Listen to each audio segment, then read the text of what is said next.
Hele goede morgen en welkom bij deze dag. Vandaag ontmoet ik Alex Glod. Hij is internationale spreker en storyteller. En hij heeft besloten om zijn leven verder te gaan opbouwen hier in Amsterdam. Ik ben heel erg benieuwd naar waarom hij deze keuze heeft gemaakt. En ja, ik ga hem ontmoeten bij het Centraal Station. And we're gonna do it in English. See you there.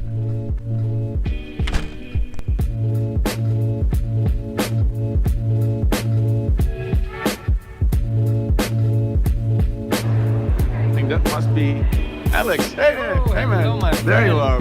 welcome to the Netherlands. Thanks, man. Okay, so 1, 2, 3.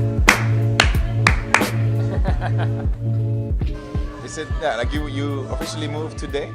Yeah, today's the day, and I've been waiting for this for like 5 months already, and finally coming to completion, it feels like the right thing. It didn't feel like I was moving and leaving something behind. It just felt like a normal step. Natural way, natural flow. Exactly. Yeah, in these interviews, I really ask the people, thinking about one choice that they made in their lives that seemed a bit maybe small, maybe big, but then eventually had a very big impact on their lives. Then this doesn't seem as such a big choice. Yeah. Or is it? No. Is there? Can you name one choice that you've made in your life that really flipped it all around eventually? Yeah. I think it's a choice that there was a decisive moment, and then it's a choice that I've kept on making because it made a lot more sense. And that is, it's basically the idea of asking for help. So this starting in 2012 when I saw a conference in Germany that I loved a lot. It was about personal leadership. It was 7 days. It cost an amount of money that I couldn't afford. It was something like 270 euros, but back then, since I was a student, and I was working to pay my own student taxes and all that, so it was pretty hard. So I decided to make a blog and to ask people like, hey, I want to go to this conference, would you support me in it? And this was before GoFundMe or all of these Kickstarters platforms existed. Yeah. So at first I was scared, and for one day I didn't open the laptop because I was super afraid of what I would see. Because you put it online and then you were like, oh fuck, what did I do? I did it. I don't want to see anything. So I had a lot of thoughts, and just before I checked, I talked with a dear friend back then, and she was like, "But why would people give you money?" And that question struck me so hard. I was like, But did you already also say it to yourself? Was it a question to yourself already, or you didn't dare to ask you? I didn't. I mean, I just said this is what I want, you know, and I didn't think of benefits for someone else. I just didn't think in those terms. Yeah. And so her question was valid, and then I was like, oh my god, I should actually do that. Yeah.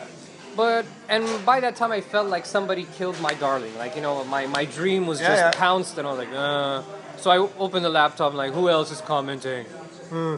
What I was surprised to find so many people joining in. First, a person that I looked up to, he said like, "Okay, here's 35 euros from my side, and I'm gonna keep you helping you to get more traction. So let's do this." Cool. And I'm like, wow, I have somebody involved in this.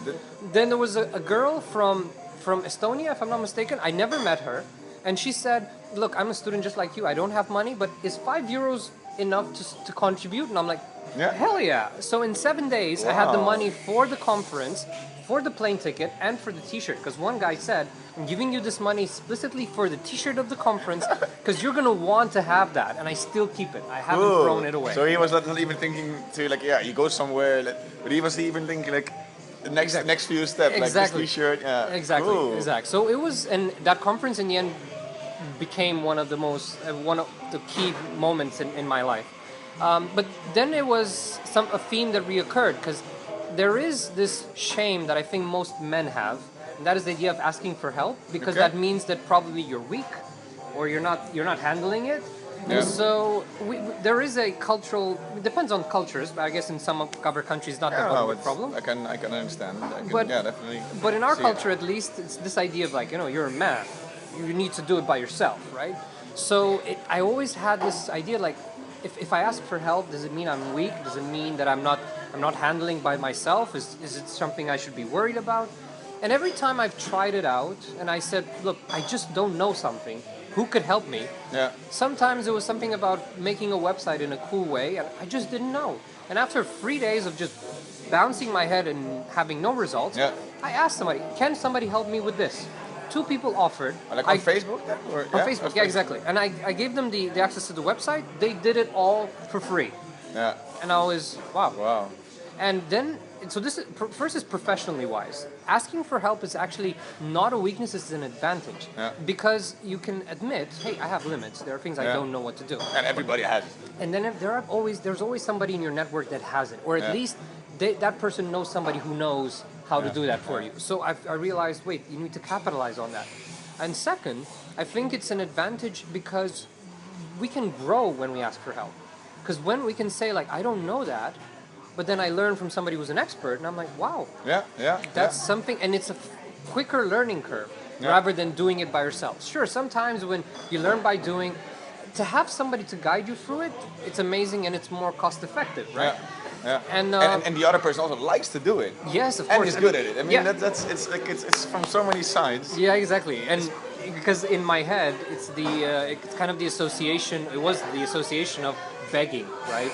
When you beg and when you see a beggar on the street, and you're like, okay. And so I somehow felt like, look, I don't want to ask for. True. I can really also feel this feeling. Yeah, I don't want to ask for pity from these people. And in the end, they never do it for pity. They actually do it because they want to. Yeah, great. And the last domain in which I really felt it a lot is in my personal life. Whenever I really felt like I'm struggling, I needed somebody to talk to, I was always afraid of asking somebody, like, hey man, I just need somebody. And again, it was proven to me that whenever I asked for help, that's when my true friends showed up. Yeah. Because they said, I was, one night I was saying like, man, I'm having such a hard time, and then the guy said, like, you know what, I'm dropping everything, where are you? Yeah. And he was there in 15 minutes. So that was for me a moment when I realized, like, wow, that's true friendship. Because you can get along when things are going right. You know, that's easy. But a friend is there, especially when times are hard. And I knew I would be that for him. Yeah. And sometimes he doesn't know whether I could be that for him because I never asked for that help. So he's thinking, but then after I made the first step and I said, hey man, I need some help, or I need somebody to talk to, then our relationship changed. Exactly. Because we realized, hey wait, there's a lot, we can go a lot deeper in our relationship. Exactly. We could support each other on so many It's not about like €5, I'll borrow you €5 and you give it back, but there's so much, and like you don't have to directly give it back, but it just becomes a whole form of friendship. Exactly. Beautiful. Yeah, it's a lot more added value. So beautiful. I think this is a choice that is it's a gift that keeps on giving. The more this choice is made in whatever context, it gives a lot of gains. So it's also I think the most beautiful life lesson that you can give to. It's hard to choose one, but this is the one that I guess really makes a whole of a difference. Great man. I'm very happy that I talked to you. Yeah, thanks for the invitation. Thanks for the invitation, man. And if you need any help anytime, just ask me. Oh yeah. I'm looking forward to have you around in Amsterdam, man. Oh yeah, same here. Same here. Take care, man. Bye bye. See you. Hi man, was nice talking to you. See you later. See you later, man. Ciao. Wat een mooie keuze, hè, voor Alex om hier naar Amsterdam te komen. Je hebt gekeken, vond je het waardevol? En voor wie denk je dat er nog meer waardevol is? Want ik geloof dat het voor heel veel mensen waardevol is om van inspirerende mensen een bijzonder verhaal te horen en een mooie levensles.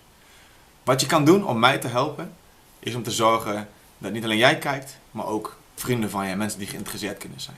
En dat mensen gaan subscriben. Want met 100 subscribers kan ik heel veel meer doen met mijn YouTube kanaal en kunnen we nog een heel veel groter bereik gaan creëren.